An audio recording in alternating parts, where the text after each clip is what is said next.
Queridísimos hermanos y hermanas, qué alegría poder venir a compartir con ustedes este tema en torno a este triduo, a la palabra de Dios que hemos estado realizando. Hoy específicamente con el tema la palabra de Dios se vive y se ora. Justamente el día 30, que es 30 de septiembre, ¿verdad? Que es la fecha en la que conmemoramos la celebración de la Biblia. Por eso se dedica a este mes de la Biblia. Y específicamente con la figura de San Jerónimo, que es el que traduce las Sagradas Escrituras del griego, el hebreo y arameo al latín. De ahí que se le llame a esta traducción la Vulgata latina, es decir, de esos idiomas originales en los que fue escrita las Sagradas Escrituras, entonces se traduce a este idioma ya para el Imperio Romano, específicamente para la dimensión latina. Con estas pequeñas anotaciones del día de hoy, de la figura de San Jerónimo, extraordinario hombre de Dios, que por recomendación del Papa San Damaso, pues realmente él asume esta encomienda, y podríamos decir ardua y fuerte y difícil tarea. Pero justamente aquí será lo que se dice en la Dei Verbum, de que la palabra de Dios hay que interpretarla con el mismo espíritu con el que fue escrita, con el que se ha recibido. De modo que San Jerónimo se constituye para nosotros en este gran modelo de amar la palabra de Dios, de ver que en Dios, que en la palabra está Dios, y que Dios se manifiesta a su pueblo por medio de la palabra. Y como lo dice Juan, y por la palabra se hizo todo. Y la palabra de Dios se hizo carne y habitó entre nosotros. Esa palabra de Dios que viene siendo revelada a la humanidad, al pueblo de Israel, de manera tan especial, pues realmente es para nosotros seguir entendiendo que en esta palabra de Dios, que en las Sagradas Escrituras, hay una vivencia, hay una experiencia. Y de ahí que se entienda que la palabra de Dios se escribe precisamente a raíz de la experiencia que va teniendo el pueblo de Israel. El pueblo que va caminando, va teniendo esa experiencia y Dios se va manifestando a través de las circunstancias y las realidades mismas que vive el pueblo. De modo que ahí entra la tradición también. Y esa experiencia es la que va marcando, en la que Dios habla al pueblo y el pueblo escucha a Dios. Pero al mismo tiempo el pueblo habla a Dios y Dios lo escucha. Para ese intercambio de manifestación de Dios hacia el pueblo y del pueblo hacia Dios, siempre hay un intermediario, hay un puente, hay un enlace. Y ese intermediario, ese enlace, es justamente en el Antiguo Testamento el profeta. Por eso tenemos los profetas que fueron escuchando a Dios para luego hablarle al pueblo y viceversa. De esa manera, pues la palabra se vive, se va viviendo en experiencia.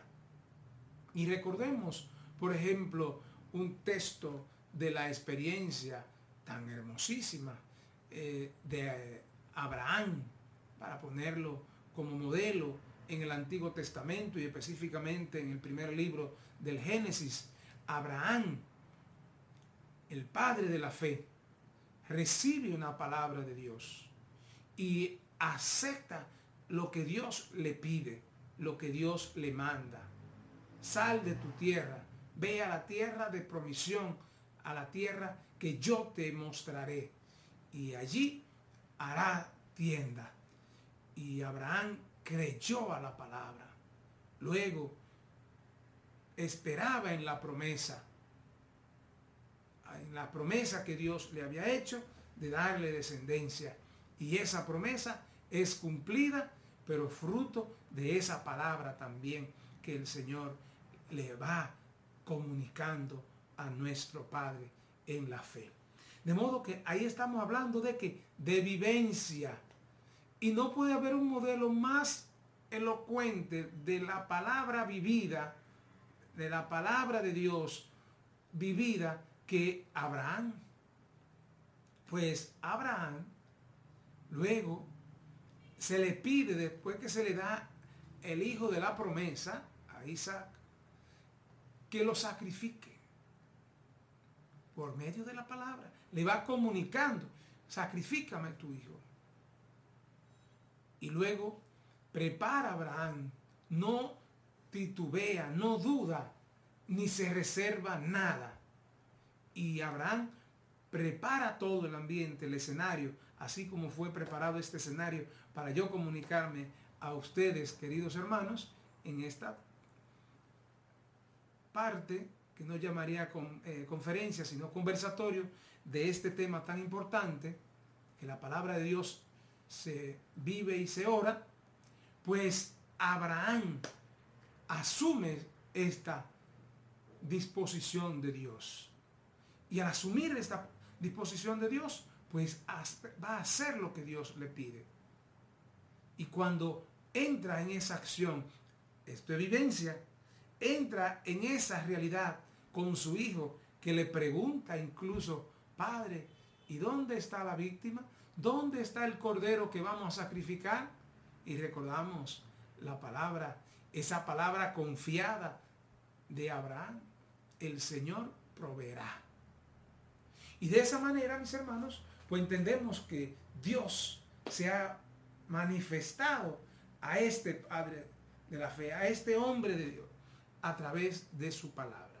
De modo que hay un ejemplo clarísimo de vida, de la palabra de Dios hecha vida. Esto no es una teoría, esto no es un cuento o una fábula, esta es una experiencia, una vivencia. Y en torno a esa palabra que se vive, hay otro personaje en el Antiguo Testamento, que es Job, el modelo del hombre, podríamos decir, real, del hombre que vive una experiencia. Job, que Dios le da riqueza, le da una familia, le da de todo. Y miren cuál fue la experiencia de Job ante la vida. Esa palabra, él haciendo la vida. Y en un punto muy central para darnos cuenta de cómo esa palabra de Dios, él no quiso estropearla, cuando su mujer le dice: maldice a ese tu Dios, mira cómo te tiene, te han abandonado tus amigos, te han abandonado todos, mira cómo está, vestido en saco, hecho un harapiento, mira cómo estás, ha perdido todo. La respuesta de este hombre que creía, que vivía la palabra, que le encarnaba en su existencia misma, va a decir: el Señor me lo dio y el Señor me lo quitó, bendito sea Dios. Creyendo siempre en Dios, y confiaba que Dios le sacaría de esta situación. Y cuando la mujer le dice que maldiga a ese Dios suyo, él va a decir: jamás maldeciré al Señor. Después de decir lo que sea, él dijo todo lo que tuvo que decir, nunca maldijo a Dios. Todo lo contrario, el Señor me lo dio, el Señor me lo quitó, bendito sea el Señor. De modo que, mis hermanos, aquí hay dos ejemplos, y yo llamo prototipos en el Antiguo Testamento de dos hombres desprendidos que han tenido una experiencia orante, viviente, de la palabra de Dios en su vida, creyendo ante toda desesperanza en esa palabra de Dios, a la palabra de Dios. Cuando hablaba al principio de Moisés, de los hombres intermediarios entre Dios y los hombres, pues ahí está el nombre, la figura principal que representa en el Antiguo Testamento la ley, Moisés. Moisés, ese gran puente entre Dios y los hombres y entre los hombres ante Dios. Él comunicaba a Dios lo que la gente necesitaba pedir. ¿De qué manera? De manera orante. Se subía siempre, como lo hacía Jesucristo, a la montaña para orar a Dios. De modo que la oración es el diálogo profundo con Dios. Y de esa manera, mis hermanos, entendemos entonces esta gran verdad, este tema que, reitero, es tan hermoso. La palabra de Dios se vive y se ora. Como tenemos un eslogan en latín, ora ex labora, es decir, ora, reza y también trabaja. De ahí la lección divina, es decir, hacer una lectura divina de la palabra de Dios.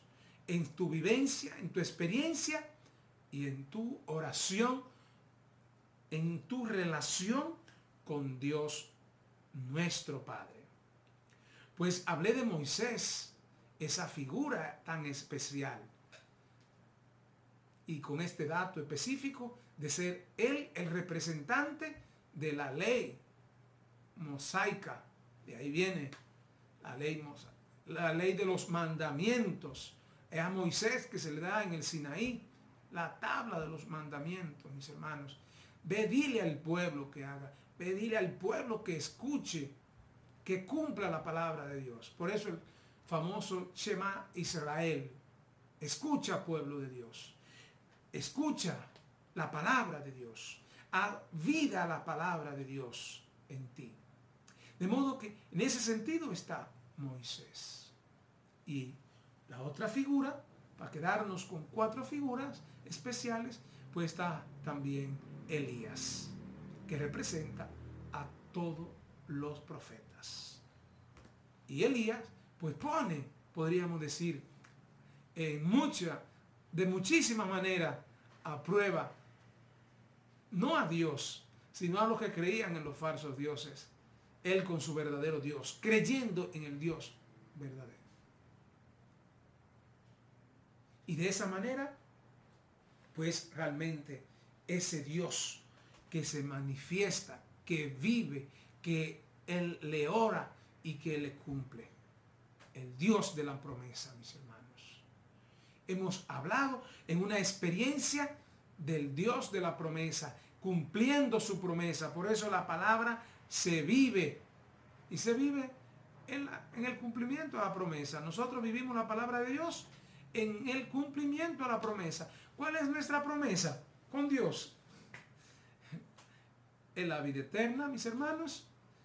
Ahora, eso conlleva creer, vivir, practicar esa promesa, ese reino que fue anunciado por Jesucristo.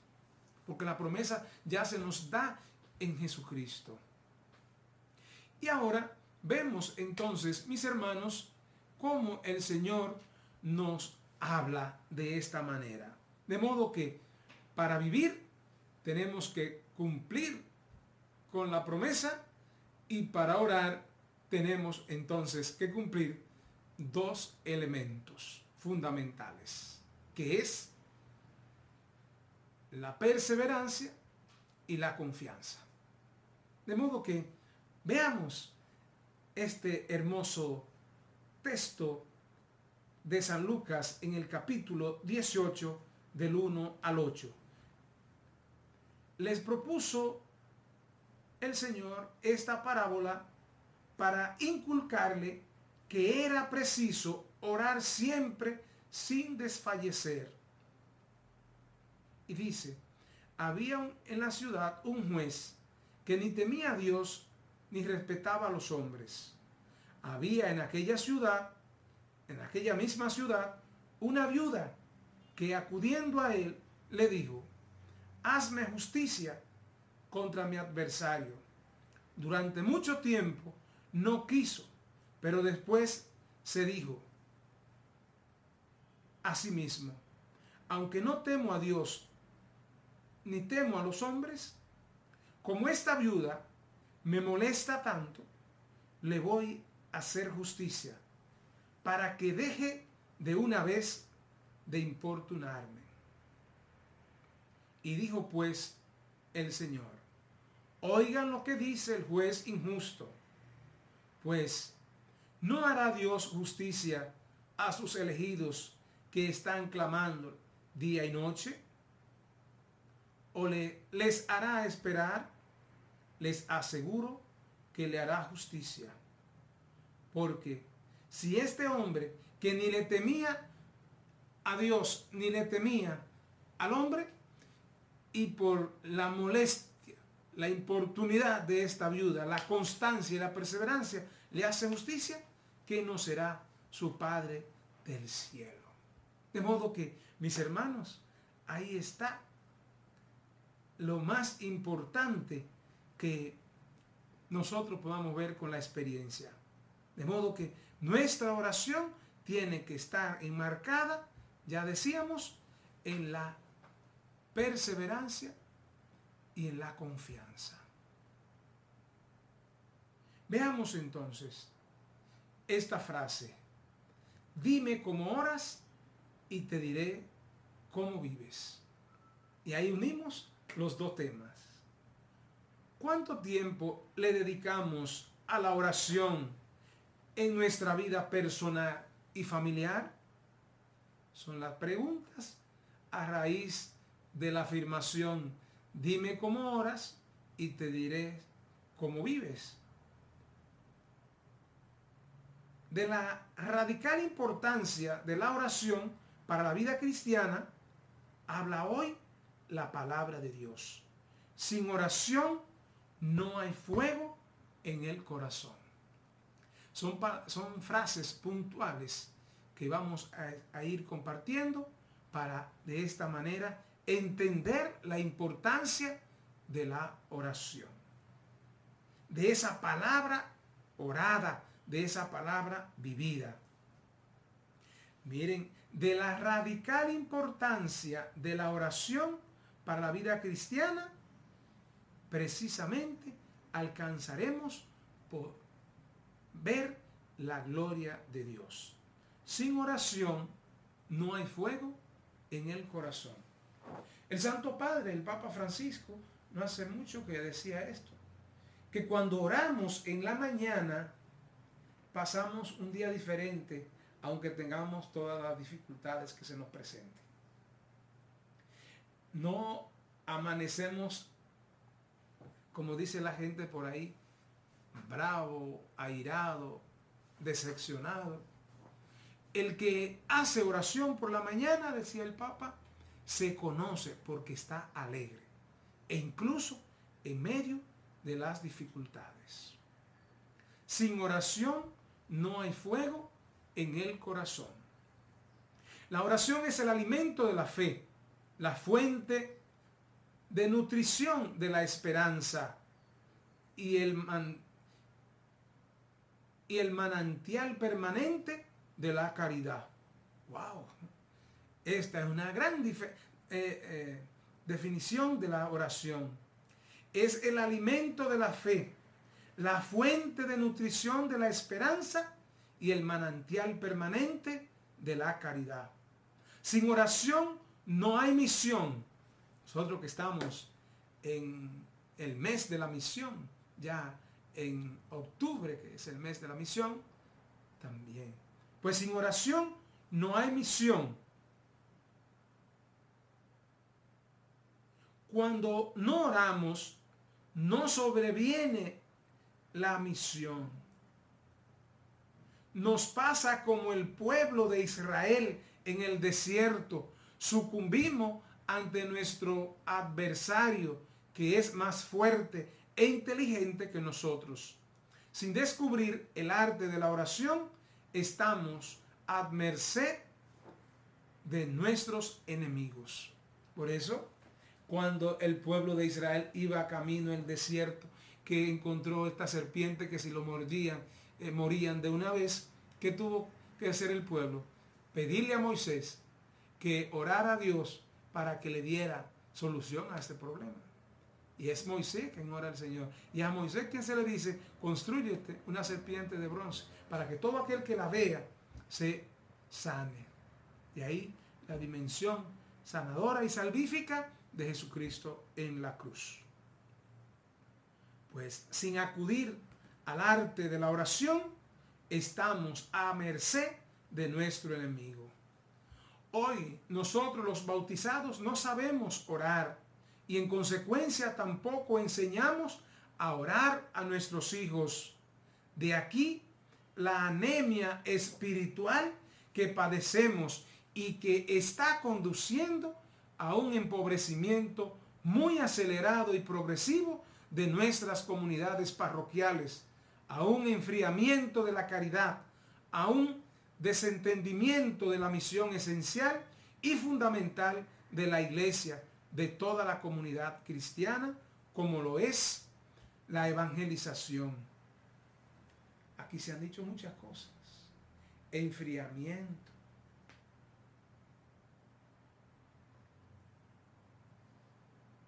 De la comunidad parroquial, de la caridad, de ese entendimiento de la misión, si no tenemos oración.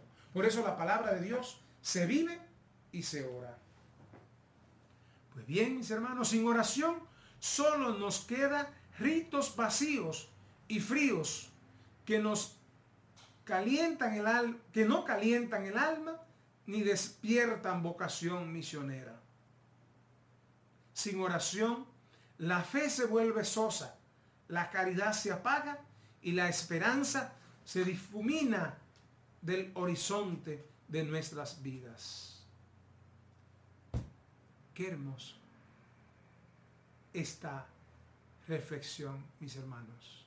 Sin oración, la fe se vuelve sosa y dice el mismo Jesús en su palabra, y si la sal se vuelve sosa, ¿quién podrá salar al mundo? Ustedes son sal y luz del mundo. La esperanza se disipa, se difumina del horizonte de nuestras vidas y nos deja a oscura, nos deja sin expresión, nos deja sin valentía. Orar es la disciplina más básica e importante de la vida cristiana. De modo, mis hermanos, que la oración no es una devoción, es una disciplina.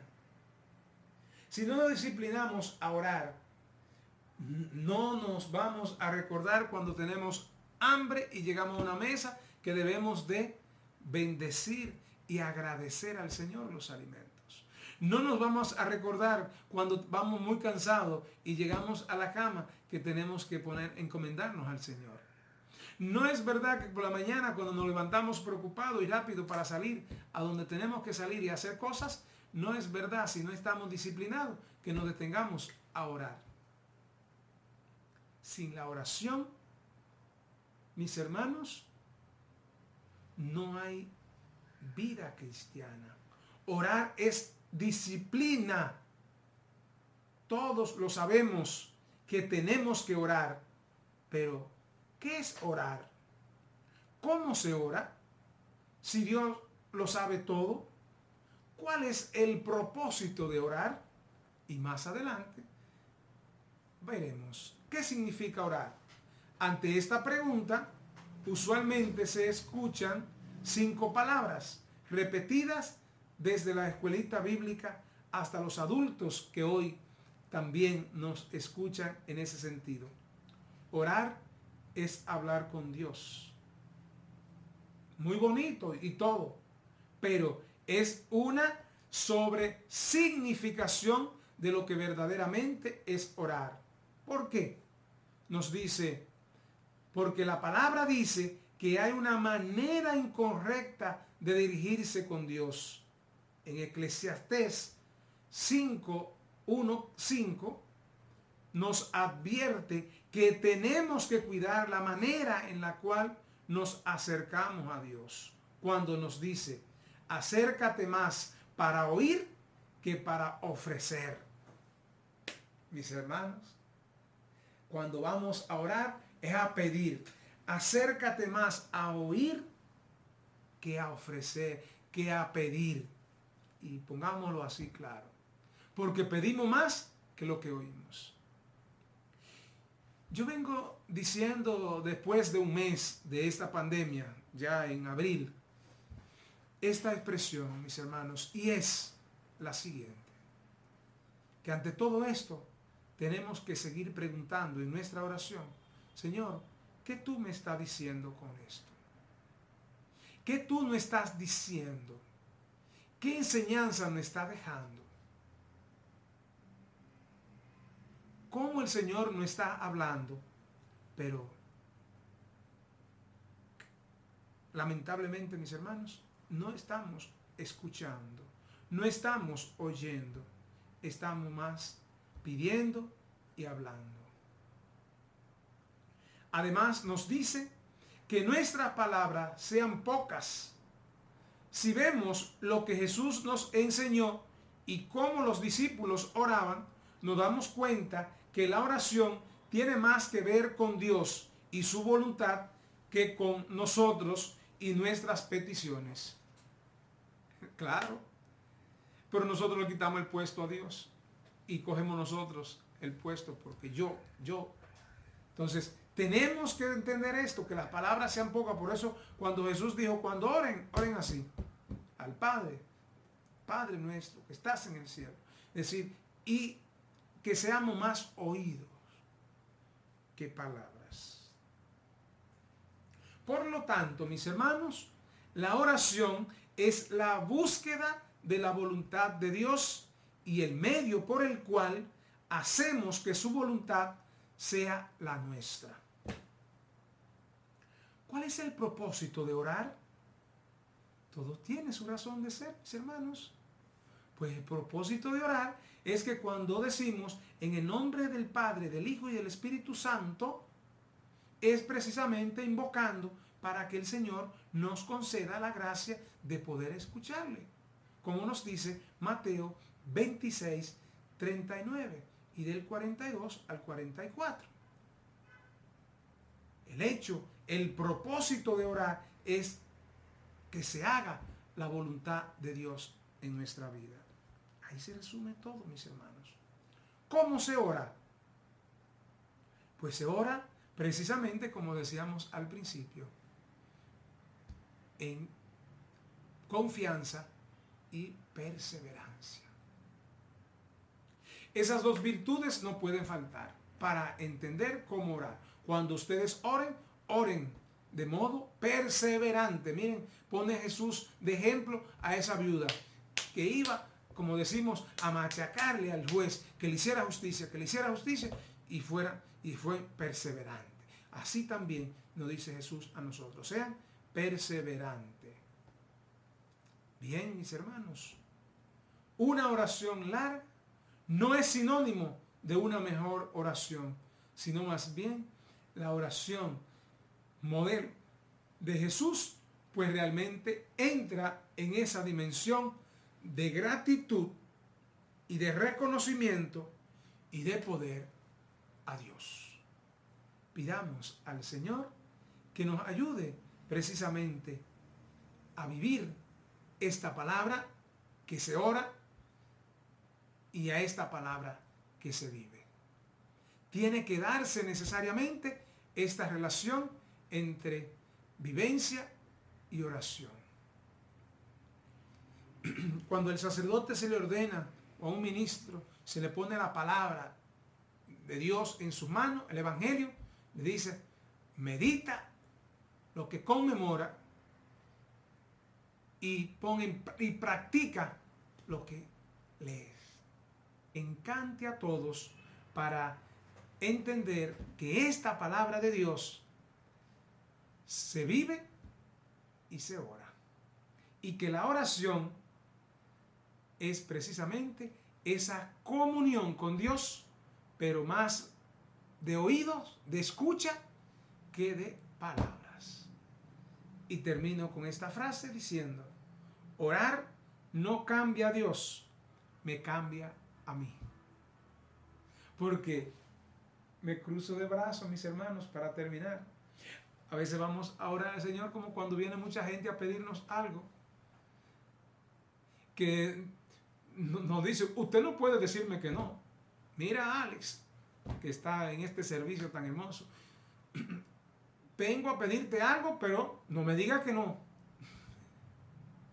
Es decir, a pedir con exigencia y a presentarte una situación para cambiarte a ti, para que tú hagas lo que esa persona te está pidiendo que hagas.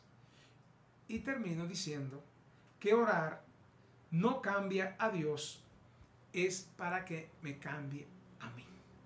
Pidamos al Señor que esta reflexión nos ayude a vivir esta entera comunión con la palabra, que es palabra de vida, que se vive y se ora. Y de esta manera nos lleva a vivir en esa dimensión efusiva, alegre, entusiasmada para llevar a cabo la misión. Sin oración se enfría la misión, se enflaquece, se entristece nuestra alma, porque esa es la medicina del corazón. Con razón dijo Jesús: velen y oren para que no sucumban, para que no caigan en la tentación. Que el Señor nos ayude a orar esa palabra de Dios y a hacer la vida cada día en nosotros, llamados y bautizados a vivir esta doble dimensión de la palabra de Dios, que se vive y se ora, se practica, se enseña, se da a conocer, pero primero en nuestra vida, con nuestro corazón que rebosa de gozo y alegría al oír esa palabra de Dios, que, como dice el salmista, me sabe como a la miel que destila del panal.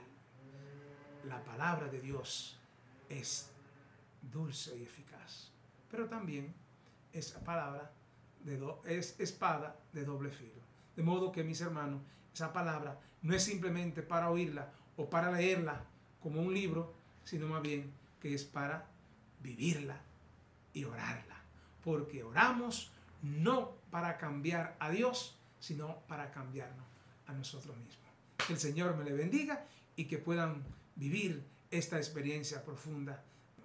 Que Dios le bendiga y que por intercesión de Él mismo podamos nosotros tener esa delicadeza con la palabra de Dios. Amén.